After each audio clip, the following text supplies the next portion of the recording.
Hello everyone, I hope you are doing well. So finally 4 दिनों के बाद में जो भी इंडियंस फ्रांस में फंसे हुए थे, हम या ये कहे कि वो लोग खासकर निकारागुआ जाने की तैयारी कर रहे थे, वो फाइनली अब मुंबई में वो लैंडिंग कर चुके हैं। 4 बजे की बात है, सुबह सुबह 4 बजे।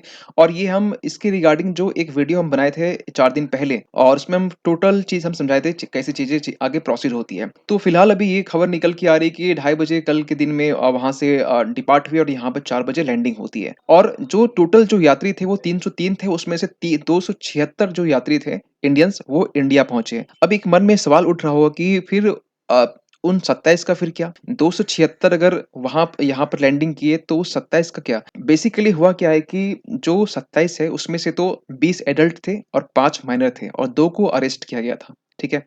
तो यहाँ पर जो ये 20 और 5 जो 25 है ना, ये 25 वहां फ्रांस के लिए असाइलम मांग लिए। असाइलम क्या होता है? असाइलम का मतलब ये हुआ कि उन्हें ये प्रॉब्लम हो रही थी, उन्हें ये दिक्कत हो रही थी कि उन्हें अपने देश से दिक्कत है, किसी मामले में हो सकता है कि कुछ सोशल इश्यूज़ हो या कुछ पॉलिटिकल इश्यूज़ हो, कुछ ऐसे मामले हो सकते हैं।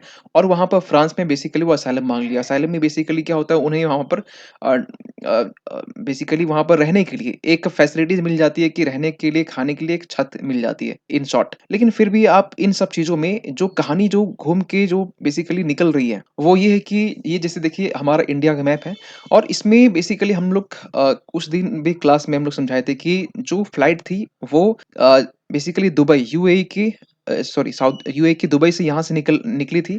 और यहाँ से रोमानिया की फ्लाइट थी। हम ये भी कह चुके थे, रोमानिया बेसिकली यहाँ पर लोकेटेड है, आप देख सकते हैं यहाँ पर। तो ये यहाँ से बेसिकली जब यहाँ से डिपार्ट हुई तो फ्रांस में जाकर, क्योंकि एक लंबा टूर था निकारागुआ के लिए, तो फ्रांस में जाकर वहाँ पर लैंडिंग हुआ। और वहाँ से जो फ्रांस के जो एंटी ऑर्गेनाइज्ड क्राइम यूनिट है, इनको कहीं न कहीं एक टिप मिलती है कि कहीं न कहीं इस फ्लाइट में इंडियंस को हाईजैक या ये बोले कि मतलब सॉरी जो ह्यूमन ट्रैफिकिंग है वो इसमें करने की कोशिश की जा रही है। इस तरीके की कुछ टिप्स मिलती है, तो वो टिप मिलने के बाद में फिर कहीं न कहीं एक्शन लिया जाता है। वहाँ पर जो जुनाल्को है, उन्होंने कहीं न कहीं जुडिशियल कस्टडी में रखा जाता है। जुडिशियल वहाँ पर जो बेसिकली वहाँ पर होता क्या है ना कि फ्रांस में एक नियम है। नियम ये है कि बेसिकली वहाँ पर अगर आप थोड़ा-सा ध्यान देंगे, उसमें अगर फ्रांस के मैप में देखेंगे तो फ्रांस में बेसिकली रूल ये है कि अगर कोई भी वहाँ पर लैंडिंग करता है या कोई भी बेसिकली डेस्टिनेशन तक पहुँचता है, तो पहुँचने से पहले ही फ्रांस में 4 दिनों के लिए उनके पास लॉ है, पावर है कि वो 4 दिनों तक वो स्टे करवा सकते हैं, ठीक है? डेस्टिनेशन तक पहुँचने तक में के पहले। लेकिन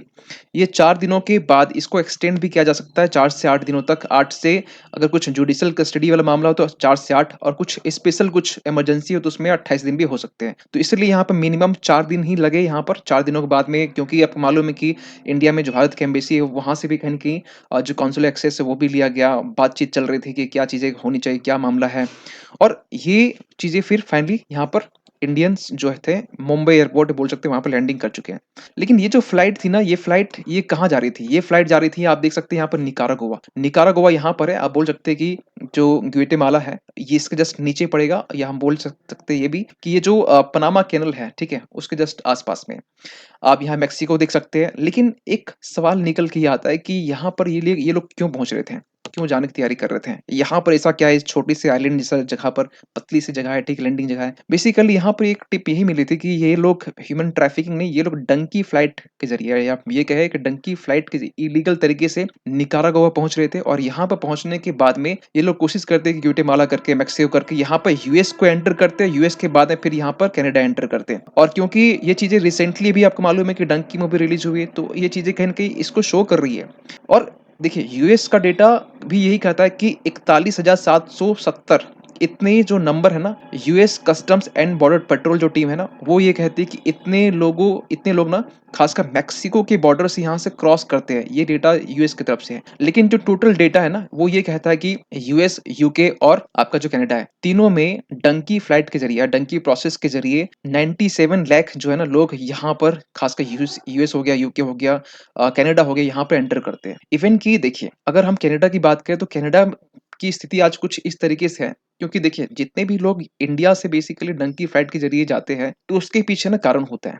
उसके पीछे सोशल कारण भी हो सकते हैं, और उसके पीछे रीज़न ये भी है कि अमेरिका की चकाचौंध वाली ज़िंदगी, वहाँ पर पैसे हैं, वहाँ पर जॉब है, वहाँ पर ये सब चीज़ें जो है ना वो अट्रैक्ट करती हैं और वहाँ पर जाते हैं। आज का दौर ये है कि 2015 के टाइम में ही कनाडा का जो तीसरा सबसे ज़्यादा बोली जाने वाली जो लैंग्वेज है, वो हो चुकी थी पंजाबी। क्योंकि कनाडा में पंजाबी बहुत है, ठीक है? और खालिस्तान मूवमेंट भी वहीं से उठता है। तो यहाँ पर इलीगल इमिग्रेंट कह सकते हैं, इलीगल तरीके से और इलीगल तरीके से एंटर करना पंजाब के लोग बेसिकली यहाँ ज़्यादा करते हैं, गुजरात के लोग भी ज़्यादा करते हैं, गुजरात के एक छोटे से गाँव है, हमें याद नहीं आ रहा है, तो वहाँ से भी लोग ज़्यादा करते हैं। तो ये चीज़ें यहाँ का हालत है। इसके बाद में अगर हम आपको क्योंकि अगर आपको बता दें कि जो रिसेंटली जो डंकी मूवी रिलीज़ हुई है, तो इसी के ऊपर बेस्ड है। डंकी फ्लाइट के ऊपर बेस्ड डंकी प्रोसेस के जो इलीगल तरीके से जाते हैं, आई होप कि आप सभी ने देख लिया होगा। तो ये जो चीज़ें हैं ना, ये बहुत सारे फैक्टर ऊपर डिपेंड करता है, चाहे सोसाइटी फैक्टर, चाहे पॉलिटिकल फैक्टर हो। तो फिलहाल तो अभी एक गुड गुड न्यूज़ यही है कि जो इंडियंस थे, उसमें से ऑलमोस्ट 276 इंडिया लैंड कर चुके हैं और इस पर जो एक बस यही कि कुछ लोग वहाँ के लिए असाइलम माँग लिए क्योंकि कुछ लोग मतलब इंटेंशनली वो गए ही थे कि वो इलीगल तरीके से एंटर करें, ताकि तभी लोग वहाँ पर असाइलम के लिए रिक्वेस्ट किए। तो आपका इस चीज़ में क्या मानना है कि ये जो चीज़ें असाइलम के लिए या फिर इंडिया से लोग बाहर जाते हैं, इसके पीछे सबसे मेजर रीज़न क्या हो सकता है आज के टाइम, आज की जिस तरीके से जो कंडीशन है, इंडिया की जिस तरीके से परिस्थिति है या जैसे इकोनॉमी ग्रो कर रही है, उसके बावजूद भी लोग यहाँ से बाहर जाते हैं, इसके पीछे रीज़न क्या है? एक कमेंट आप कर सकते हैं। तो मिलते हैं किसी अगली वीडियो में, तब तक के लिए थैंक यू सो मच।